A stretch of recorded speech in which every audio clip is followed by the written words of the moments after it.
Hello! So let's learn a very quick trick that will help us to multiply numbers by 10, 100, 1000 or any of those ones with many zeros, right? Okay, so I'm just going to show you examples and then I'll tell you why the trick always works 100% of the time, right? So let's have 3 times 10, for instance. Easy trick, you don't have to think about it. Just put a 0 to the back of that number, right? So what is 0 at the back of 3? 3, 0 with its back. It's 30, right? So let's have another number. We have 44 times 10.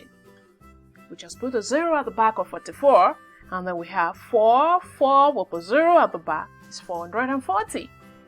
Okay, let's see what if the number is bigger, and we have 128 times 10. It doesn't matter. We just add 128 and the 0 at the back of it gives us what? 1280. Easy peasy, isn't it? Let's see if we multiply by 100. So this trick is because how many zeros do we have at the back of 100? 2. So this time around we had 2 zeros at the back of the number if we are multiplying by 100, right? So let's say I have 5 times 100. How many zeros am I putting at the back of 5? 2. So I have 5 with a 0 at the back, and that gives me what? 500. Another example, let's say we have 27 times 100. How many zeros am I putting at the back of 27? 2 zeros. So I have 27, 0, 0. What number is this?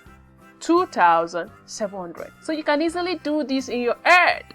What if it's 1,000? So we just count the number of zeros at the back of that multiple, that number. So now 1,000 has how many zeros? 3 zeros, right? So if I have 6 times 1,000, that's 1,000 in 6 places, right? That's 6,000, right? So I just have 6 and 0, 0, 0. 3 zeros at the back. I have 6,000. What if the number is a big number and we have 170 times 1,000? How many zeros do I put at the back? 3. So I have 170 with the 3 zeros at the back. 1, 2, 3. Let's have a comma here. And what number is this? 170,000. So why does this always work? Why does it always work? So why this always works is, remember the place value. We have units, tens, 100, and 1,000. So imagine you're multiplying a number like 4 times 10. This 0 here just moves this number a step forward in the place value. So let's say it moves here, it moves it here, just one step, and it becomes 4 tens. 4 tens is 40. You see that? Okay, so let's see another example. If, for instance, you have 24. 24 times 10 times 100. 24 is already under the tens place. So this 2 0 pushes it 2 places forward. It doesn't stop here. It moves to the 1,000.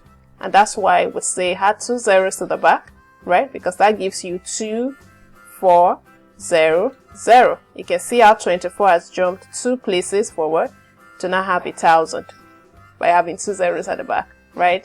So you don't have to stress yourself trying to calculate when you're multiplying by 10, 100 and all those numbers with 0. All numbers that do not have decimal point. With decimal point, it's different. A little bit different. Same principle, but just all numbers. So quickly, you'll be able to do it very fast mentally in your head.